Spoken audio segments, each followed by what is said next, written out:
আচ্ছা, পরকীয়ায় জড়িয়ে পড়লে এর থেকে বের হওয়ার উপায় কি? সংসারে যদি থার্ড পার্টি কেউ এসে যায় তাহলে থার্ড পার্টি থেকে বেরোনোর পথ অনেক সহজ। আমি বিশ্বাস করি বাংলাদেশে এখন বৈবাহিক সম্পর্কের অর্ধেকের বেশি মানুষ কোথাও না কোথাও ইনভলভ, মেন্টালি অথবা ফিজিক্যালি। অর্ধেকের বেশি মানুষ। আপনাদের কাছে আমি যখন এই কথাগুলো বলি তখন আপনাদের কাছে অবাক লাগে যে এইটা হয় নাকি, এটা সম্ভব না। কিন্তু ভাই, আমি পেশাগতভাবে একজন মানসিক সেবা প্রদানকারী, আমার লাইফ কোচ, যেটাকে আপনারা অনেকে কাউন্সিলিং বলে জানেন।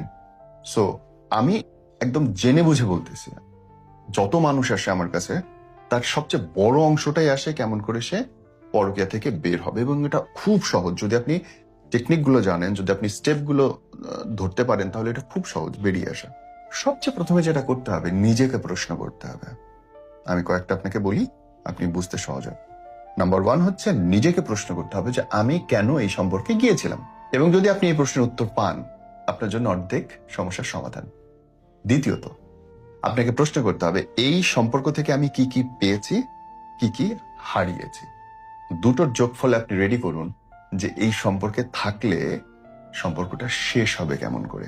আপনি দেখবেন পরকীয়া বা তৃতীয় পার্সনের ইনভলভমেন্টে অধিকাংশ সময় সংসার ধ্বংস হয়ে যায়, ব্যবসা ধ্বংস হয়ে যায়, চাকরি ক্যারিয়ার কিচ্ছু থাকে না। এইটা রিয়ালিটি। একজনের অভিশাপ নিয়ে আরেকজনের সঙ্গে সংসার করা যায় না, দুনিয়াতে নাই এটা। অভিশাপ প্রকাশ করে উপরে গিয়ে লাগে, আর উনার বিচার তো আপনি বোঝেন। তাহলে বেডটা খাবেন কেমন করে? কয়েকটা পয়েন্ট বলি।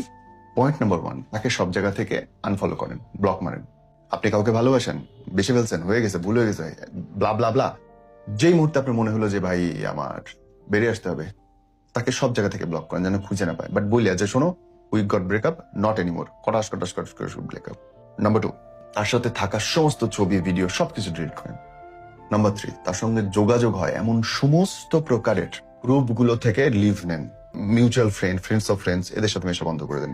নেক্সট, পারলে কোনো প্রফেশনালের সাথে কথা বলেন। আমি বা যে কোনো বাংলাদেশে অনেক বড় বড় কাউন্সিলর আছেন, সাইকোলজিস্ট আছেন, সাইক্রাটিস্ট আছেন, তাদের কাছে যান, গিয়ে মন খুলে কথা বলেন। But not with your friends. I repeat, আপনার পরিবার না, আপনার বন্ধু বান্ধব না। কারণ সব সময় তারা ভুল সিদ্ধান্ত দেয়, অধিকাংশ সময় ভুল সিদ্ধান্ত দেয়, এবং এটা নিয়ে আপনাকে পরে খোঁটা দেবে, ব্ল্যাকমেল করবে, নানান কিছু হবে। প্রফেশনাল কারোর সঙ্গে মন খুলে কথা বলেন, আপনার ভেতরটা হালকা লাগবে। অ্যান্ড লাস্টলি, নিজেকে মাফ করে দেন। ভুল হইতেই পারে। যদি কোনো জায়গায় আপনার মনে হয় যে আপনার কাছের কেউ এরকম বিপদের মধ্যে আছে, ভিডিওটা শেয়ার করেন বা আপনি বলে দিয়ে রাখেন। হয়তো সে মনে মনে অনেক কষ্ট পাচ্ছে, ভিডিওটা দেখলে তার উপকার আসবে এবং সে বেরিয়ে আসতে পারবে। আর যদি কোথাও মনে হয় যে আমি আপনাকে হেল্প করতে পারি আপনার বা আপনার কাছের মানুষকে তৃতীয় কোনো ব্যক্তির হাত থেকে রক্ষা করার জন্য, স্ক্রলে আমাদের নম্বর দেওয়া আছে।